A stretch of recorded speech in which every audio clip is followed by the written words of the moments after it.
नमस्कार दोस्तों, आइए हम एसएससी CHSL 2024 में पूछे हुए मैथ्स के प्रश्नों को सॉल्व करते हैं। तो हमारा पहला प्रश्न है, ए shopkeeper marks up the price of the oil bye 40% and usage A faulty machine which measures 15% less. If the shopkeeper gives a discount of 32%, the profit loss percentage is.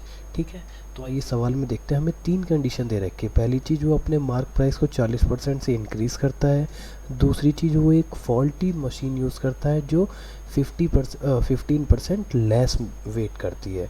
और तीसरी चीज़ क्या है, वो अपने कस्टमर को 32% का डिस्काउंट देता है। तो इस कंडीशन के बाद हमें बताना है कि उसे कितना प्रॉफिट या लॉस होता है। तो सबसे पहले हम पहली कंडीशन लेते हैं। पहली कंडीशन क्या है हमारी, कि वो क्या करता है, अपने मार्क प्राइस को 40% से इंक्रीज़ करता है। यानी कि सिंपल सी चीज़, वो 10 रुपये की चीज़ को कितने में बेचता है, वो कहता है कि आप ये 10 रुपये की चीज़ मुझसे 14 रुपये में ले लो। यानी कि 40% का क्या कर देता है, वो हाइक कर देता है, इंक्रीज़ कर देता है। ठीक है, अब दूसरी कंडीशन देखते हैं। दूसरी कंडीशन क्या है, दूसरी कंडीशन कहता है वो 15% लेस मीज़र करता है। यानी कि मान लीजिए टोटल वेट 100 है, तो वो 85 यानी कि 85 ग्राम दे रहा है, और बता कितना रहा है, ये 100 ग्राम है। ठीक है, यानी 50% लेस वेट मीज़र करा उसने। ठीक है, ये दो कंडीशन हो गई। अब इन दोनों कंडीशनों को अगर हम कंबाइन करें, यानी कि दोनों को मल्टीप्लिकेशन करें, तो यानी कि 850 रुपये की अगर कोई चीज़ है, तो वह हमें वह 1400 रुपये की बेच रहा है। वो कह रहा है कि 850 की मुझे पड़ रही है, आप इसे 1400 ले लो। लेकिन हमारी तीसरी कंडीशन क्या है, वो इस पर 32% हमें डिस्काउंट ऑफर करता है।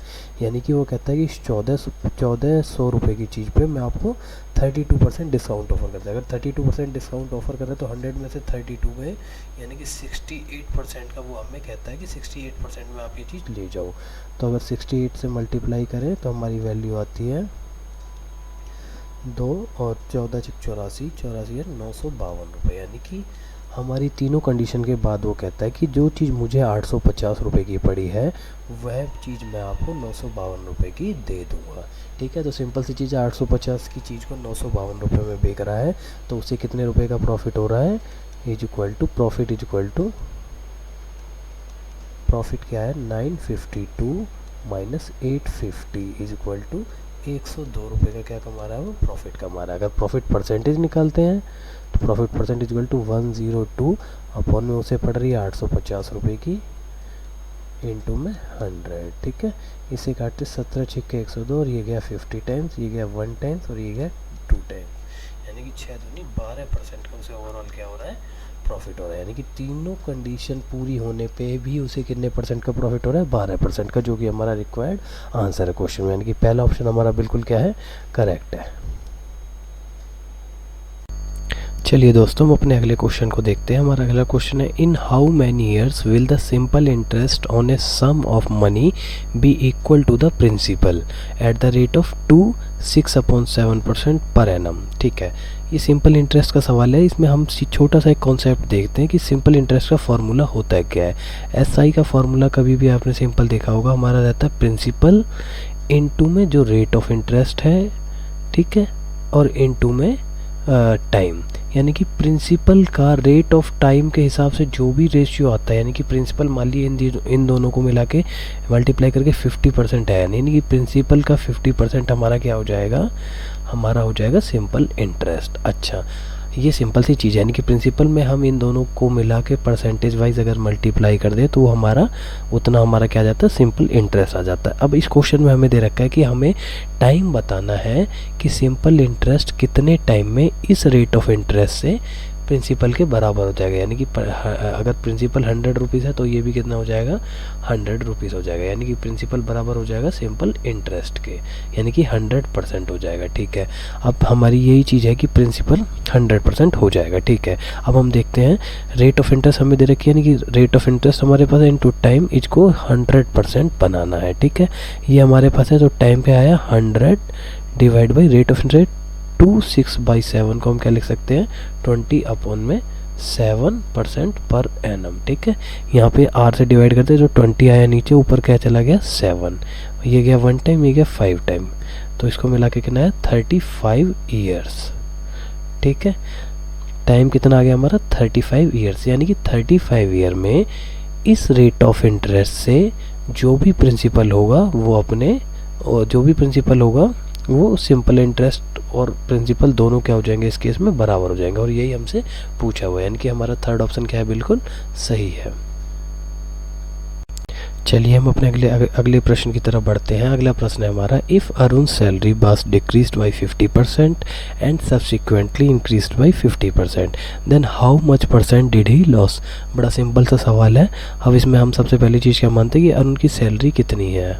हमने माना कि अरुण की जो सैलरी है वो हमने कंसीडर करा कि 100 रुपीज़ है, ठीक है।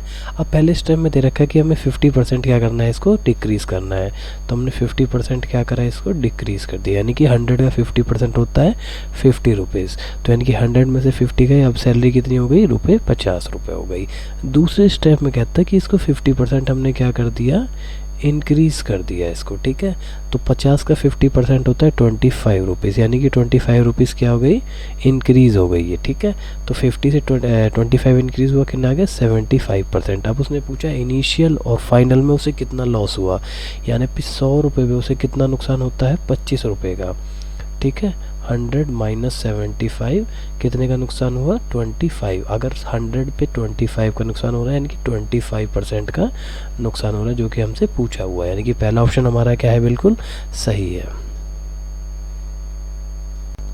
चलिए हम अपना अगला प्रश्न देखते हैं। अगला प्रश्न हमारा, if P Q and P R two tangents to a circle with centre O and angle Q O R is 150 degree, then angle Q P R is equal to. हमें दे रखा है कि एक सर्कल है जिसका सेंटर क्या है, ओ है। किसी एक्सटर्नल पॉइंट पी से इस पे दो टेंजेंट ड्रॉ करे जाते हैं, ठीक है। पहला टेंजेंट ये हो गया, ठीक है, और दूसरा टेंजेंट अपना ये हो गया। एक को नाम दे रखा है पी क्यू एंड एक को दे रखा है पी आर, ठीक है। हमारे दो टेंजेंट हैं। अब हमसे पूछा है क्यू ओ आर, यानी कि क्यू ओ एंड आर, ठीक है। इस एंगल को दे रखा है 150 डिग्री। हमसे पूछा है कि क्यू पी आर, ये वाला एंगल एक्स माना इसे, एक्स की वैल्यू हमसे पूछी है कि एक्स की वैल्यू कितनी होगी, हमें ये फाइंड आउट करना है, ठीक है। सिंपल सी चीज़ है। देखिए हम पे हमारा एक सिंपल सी थ्योरम है कि अगर सेंटर से किसी भी टेंजेंट को मिलाया जाता है तो वो उस पर 90 डिग्री का एंगल बनाता है, यानी कि ये दोनों एंगल कितने के हो गए, 90 डिग्री के। अब हम quadrilateral P Q R O में लेते हैं, पी क्यू आर ओ। हमें पता है क्वाड्रिलेटरल के चारों एंगल्स का जो सम होता है वो 360 डिग्री होता है।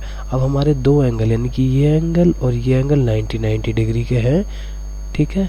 तो यानी कि आपस में 180 डिग्री के, तो बाकी जो दो एंगल बचे ये दोनों आपस में 180 डिग्री के होंगे। 150 का एक दे रखा है, तो बाकी कितने का आएगा, यानी कि x plus 150 degree equal to value कितनी आई, 180। एक्स की वैल्यू निकालेंगे 180 माइनस 150 डिग्री, एक्स की वैल्यू कितनी आई, 30 डिग्री। यानी कि जो रिक्वायर्ड एंगल है एक्स की वैल्यू कितनी है, 30 डिग्री है, जो हमसे सवाल में पूछा गया। यानी कि चौथा ऑप्शन हमारा बिल्कुल क्या है, करेक्ट है। चलिए दोस्तों अगले सवाल की तरफ चलते हैं। हमारा अगला क्वेश्चन है, two parallel chords on the same side of centre. सबसे पहली चीज़ क्या है, सेंटर के सेम साइड पे है। Circle are 12 centimetre and 20 centimetre long. एक की लंबाई 12 सेंटीमीटर है और दूसरी की लंबाई 20 सेंटीमीटर है। And the radius of the circle is 5√13 centimetre. हमें रेडियस कितनी दे रखी, 5√13 centimetre. What is the distance between the codes. हमें दोनों कोड्स के बीच की क्या बतानी है, डिस्टेंस। मान लीजिए ये इसका सेंटर ओ है। अब दो कोड्स हैं, पहली कोड मान लीजिए ये है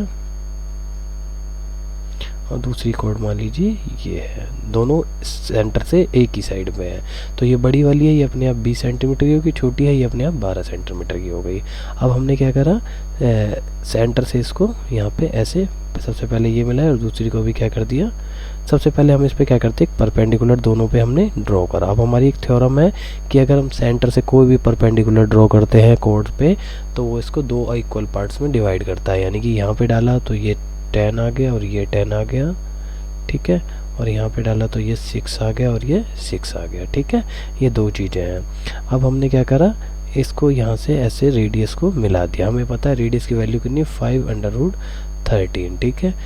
अब हम अपना ये वाला ट्राइंगल लेते हैं, ये और इसमें, क्योंकि ये एंगल हमारा 90 डिग्री का है तो इसमें पाइथागोरस थ्योरम लगाते हैं। पाइथागोरस थ्योरम लगाएंगे तो ये आ गया हमारा हाइपोटेनस। हाइपोटेनस का हम स्क्वायर करते हैं कि 5√13 का स्क्वायर बराबर होगा, ठीक है, एक ये 10 के स्क्वायर के 10 का स्क्वायर प्लस, ठीक है, और ये ओ और इसको मान लो ए पॉइंट और इसको मान लो बी पॉइंट, ओ ए के स्क्वायर के, ठीक है। 500√13 का हमने ये करा तो ये वैल्यू आई 325 is equal to 100 plus O A का स्क्वायर। इसके हिसाब से हमारी ओ ए की वैल्यू, ओ ए स्क्वायर की वैल्यू आई 325 माइनस 100 इज इक्वल टू 225, और ओ ए जब इसका अंडर रूट करते हैं तो कितना आया 15, यानी कि इसकी वैल्यू हमारी आई, ये यहाँ से लेके यहाँ तक कितनी डिस्टेंस है 15 सेंटीमीटर है, ठीक है। अब दूसरे वाले ट्रायंगल में हम लेते हैं ए, इस वाले ट्रायंगल में, ठीक है, ये एंगल हमारा 90 डिग्री का है तो हम पाइथागोरस थ्योरम लगाते हैं, ठीक है। तो हमारा ओ बी का स्क्वायर प्लस में बी और ये यहाँ से लेके यानी कि 6 का स्क्वायर इक्वल टू फिर से रेडियस के बराबर होगा, रेडियस के स्क्वायर के बराबर होगा यानी कि 325 के इक्वल होगा। यहाँ से ओ बी स्क्वायर की वैल्यू कितनी आई 325 minus 36 equal to 289। O B का स्क्वायर 289 है तो ओ बी की वैल्यू आई 17 है। अब देखिए ध्यान देने की चीज़ है, हमारी ये ओ से लेके बी तक की दूरी 17 है और ओ से लेके ए की दूरी हमारी कितनी 15, दोनों के बीच का डिफरेंस पूछा है, ठीक है, यानी कि हमें ये दूरी बतानी है। तो 17 में से 15 माइनस कर हमारी कितनी आई 2 सेंटीमीटर, यानी कि पहला ऑप्शन हमारा बिल्कुल सही है। अब इसमें ध्यान देने वाली बातें हैं क्या, सबसे पहली चीज़ ये, सबसे पहले उसने हमें बता रखा है दोनों कोड सेम साइड पे हैं, सेम साइड पे है तभी हम इन चीज़ों को घटा रहे हैं और बीच की दूरी 2 सेंटीमीटर है। अगर बाई चांस उसने हमें यह दे रखा होता है कि ये दोनों अपोजिट साइड पे है तो हमारा आंसर यहीं पे 17 प्लस 15 इक्वल टू 32 सेंटीमीटर आता, ठीक है।